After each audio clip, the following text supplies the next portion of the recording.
मुझे आज भी याद है जब मैं छोटा था। मेरी माँ हर सुबह मुझे स्कूल भेजने से पहले मेरा नाश्ता तैयार करती थी। वह हमेशा मेरी पसंदीदा चीजें बनाती थी। पोहा, आलू पराठे और कभी-कभी मिठाई भी। उसकी ममता और उसके हाथ के बने खाने का स्वाद मुझे आज भी याद है। जब मैं स्कूल से लौटता था, तो वह मेरे लिए इंतजार कर रही होती थी। वह मुझे देखकर मुस्कुराती और मेरे दिन भर की बातें सुनने को उतावली रहती। जब मैं छोटा था, तब भी मेरी माँ ने मुझे बहुत कुछ सिखाया। उन्होंने मुझे सिखाया कि मेहनत का फल मीठा होता है और हमें कभी हार नहीं माननी चाहिए। वे हमेशा मुझे प्रोत्साहित करती थीं, चाहे कितनी भी कठिनाइयाँ क्यों न आएं। कठिनाइयों का सामना। मेरे पिताजी एक छोटे से सरकारी कर्मचारी थे और हमारी आर्थिक स्थिति कभी स्थिर नहीं रहती थी। कभी-कभी तो हमें मुश्किल से 2 वक्त का खाना भी मिल पाता था। लेकिन मेरी माँ ने कभी भी हमारे चेहरे पर चिंता की छाया नहीं आने दी। उन्होंने हमेशा हमें हंसते-खेलते रहने के लिए प्रेरित किया। एक बार जब हम बहुत गरीब थे और घर में अनाज खत्म हो गया था, तब माँ ने अपने पुराने गहने बेचे ताकि हमें खाना मिल सके। मैंने देखा कि उनके चेहरे पर दुख था, लेकिन उन्होंने हमसे कभी यह नहीं कहा। उन्होंने बस इतना कहा, बच्चों, कोई बात नहीं, हम फिर से उठ खड़े होंगे। उस दिन मैंने अपनी माँ की ताकत और त्याग को महसूस किया। शिक्षा का महत्व। मेरी माँ जानती थी कि शिक्षा कितनी महत्वपूर्ण है। उन्होंने हमेशा कहा, तुम्हें पढ़ाई करनी है, तुम्हारे भविष्य के लिए। उन्होंने अपने सारे सपने भूलकर मेरे और मेरी बहन के शिक्षा के लिए हर संभव प्रयास किया। जब कभी भी उन्हें पैसे की जरूरत होती, वह कुछ काम करती या फिर कभी-कभी अपने रिश्तेदारों से मदद मांगती। मेरी माँ ने मुझे हमेशा पढ़ाई में अच्छा करने के लिए प्रेरित किया। जब भी मैं पढ़ाई में थोड़ी भी निराशा महसूस करता, वह मुझे समझाती, मेरे बेटे, मेहनत का फल मीठा होता है। तुम मेहनत करो, मैं तुम्हारे साथ हूँ।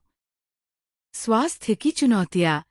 मेरी माँ को कई स्वास्थ्य समस्याएं थीं, लेकिन उन्होंने कभी भी अपनी स्वास्थ्य की परवाह नहीं की। उन्होंने हमें हमेशा पहले रखा। जब भी उन्हें बुखार होता, वह फिर भी हमारे लिए खाना बनाती। जब मैंने उनसे पूछा कि क्यों, तो उन्होंने मुस्कुराते हुए कहा, तुम्हारा खाना बनाना मुझे खुशी देता है। तुम खुश रहोगे, तो मैं भी खुश रहूंगी। एक बार जब मेरी माँ को अस्पताल में भर्ती होना पड़ा, तब मुझे एहसास हुआ कि उनकी ममता कितनी अनमोल है। मैंने अपने दोस्तों से कहा, मैं अपनी माँ के बिना नहीं रह सकता। माँ की ममता ने मुझे हमेशा ये सिखाया कि परिवार सबसे महत्वपूर्ण है। मेरी सफलता। मेरे स्कूल के दिनों में, जब मैंने पहली बार परीक्षा में अच्छे अंक प्राप्त किए, तो मेरी माँ की खुशी का कोई ठिकाना नहीं था। उन्होंने मुझे गले लगाया और कहा, मैं जानती थी कि तुम कर सकते हो। तुम्हारी मेहनत रंग लाई। उन्होंने उस दिन के बाद मुझे और भी मेहनत करने के लिए प्रेरित किया। मेरे कॉलेज जाने के बाद, मेरी माँ ने मेरे हर कदम पर मेरा समर्थन किया। जब मैंने इंजीनियरिंग की पढ़ाई पूरी की और अच्छी नौकरी मिली, तो मेरी माँ की आंखों में आंसू थे। उन्होंने कहा, ये तुम्हारी मेहनत का फल है, बेटा। मैं तुम पर गर्व महसूस करती हूँ। माँ का त्याग। मेरी माँ ने हमेशा मुझे सिखाया कि जीवन में कठिनाइयाँ आती हैं, लेकिन हमें उनसे नहीं डरना चाहिए। उन्होंने अपने जीवन में कई त्याग किए। उनकी मेहनत और बलिदान ने मुझे आगे बढ़ने की प्रेरणा दी।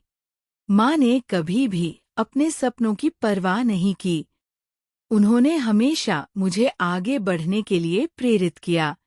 जब मैंने अपने पहले वेतन से माँ के लिए एक उपहार खरीदा, तो उनकी खुशी का कोई ठिकाना नहीं था। उन्होंने कहा, ये सब तुम्हारी मेहनत का फल है। मैं बस यही चाहती थी कि तुम अच्छे से पढ़ाई करो और एक सफल इंसान बनो। उस दिन मैंने सोचा, मैं अपनी माँ का हर सपना पूरा करूँगा। अंत में, मेरी माँ की कहानी एक प्रेरणा है। उनकी ममता, बलिदान और त्याग ने मुझे सिखाया कि जीवन में सफलता पाने के लिए हमें मेहनत करनी पड़ती है। माँ के बिना जीवन अधूरा है। जब मैं अपने जीवन की चुनौतियों का सामना करता हूँ, तो मेरी माँ के शब्द हमेशा मेरे साथ होते हैं। मेरे बेटे, तुम कभी हार मत मानो। आज मैं जहाँ भी हूँ, उस सफलता का श्रेय मैं अपनी माँ को देता हूँ। माँ की ममता का कोई मोल नहीं होता। वह हमारे जीवन का सबसे बड़ा धन है। इसलिए हमें हमेशा अपनी माँ का सम्मान करना चाहिए और उन्हें खुश रखना चाहिए। मेरी माँ मेरी प्रेरणा है और मैं हमेशा उनके प्रति आभारी रहूंगा। इस कहानी के माध्यम से मैं ये संदेश देना चाहता हूँ कि माँ का प्यार अनमोल होता है। हमें हमेशा उनकी मेहनत और बलिदान को याद रखना चाहिए।